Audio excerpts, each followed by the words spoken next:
High court stay విధించింది. యథాతథ స్థితి కొనసాగించాలని ఆదేశాలు జారీ చేసింది.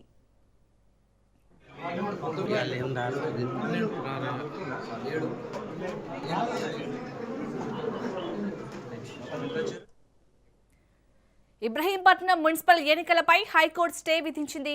యథాతథ స్థితి కొనసాగించాలని ఆదేశాలు జారీ చేసింది. ఇక ఇబ్రహీంపట్నం మున్సిపల్ ఎన్నికలపై హైకోర్టు స్టే విధించడానికి సంబంధించి మరిన్ని అప్డేట్స్ ని మా ప్రతినిధి సునీల్ అందిస్తారు. సునీల్, హైకోర్టు మొత్తానికి ఎలాంటి ఆదేశాలు జారీ చేసింది, దీనికి సంబంధించి డీటెయిల్స్ ఏంటి?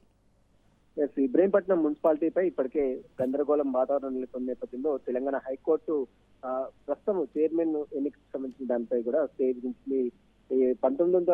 19వ వార్డు కౌన్సిలర్ ఆకుల యాదగిరిని ఎవరో కిడ్నాప్ చేశారంటూ కూడా తన కుమారుడు హేబియస్ కార్పస్ పిటిషన్ హైకోర్టులో దాఖలు జరిగింది. ఎల్లుండి తమ ముందు యాదగిరిని హాజరుపరచాలంటూ కూడా హైకోర్టు పోలీసులకు ఆదేశాలు చేసింది. అప్పటి వరకు చైర్మన్ ఎన్నిక నిర్వహించడానికి వీల్లేదు, అప్పటి వరకు మధ్యంతర వస్తువులు కంటిన్యూ కొనసాగుతాయంటూ కూడా హైకోర్టు దీనిపై స్టే విధించింది. అనూహ్యంగా ఈ రోజు కౌన్సిల్ ప్రత్యక్షమైనటువంటి యాదగిరి చైర్మన్ ఎన్నిక ప్రక్రియ అంతా పూర్తయిన తర్వాత ఈ హైకోర్టు ఆదేశాలు జరిగింది. చివరి నిమిషంలో హైకోర్టు స్టే ఇవ్వడంతో ఈ యొక్క చైర్మన్ ఎన్నిక అనేది ఆగిపోయినట్టు పరిస్థితి. ఎందుకంటే ప్రస్తుతం అతను లేదని ఇప్పటికే హైకోర్టులో తన కుమారుడు హేబియస్ కార్పస్ పిటిషన్ దాఖలు చేసినప్పుడు కూడా చైర్మన్ సంబంధించిన ఎన్నిక హైకోర్టు ఆదేశాల మేరకు అతను పట్టుకునే ప్రయత్నం చేసినా అప్పటికే అతను యాదగిరి అక్కడ ఉన్నటువంటి ఎన్నికల అధికారుల ముందు హాజరు కావాలండి.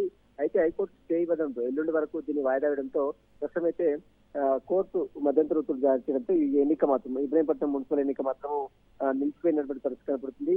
ఎల్లుండి తమ ముందు హాజరుపరిచిన తర్వాత మళ్ళీ కోర్టు ఆదేశాలు ఇచ్చేంత వరకు ఈ ఎన్నిక అనేది కొనసాగే అవకాశం అయితే ఖచ్చితంగా కనపడుతుంది చెప్పవచ్చు. Right, thank you Sunil.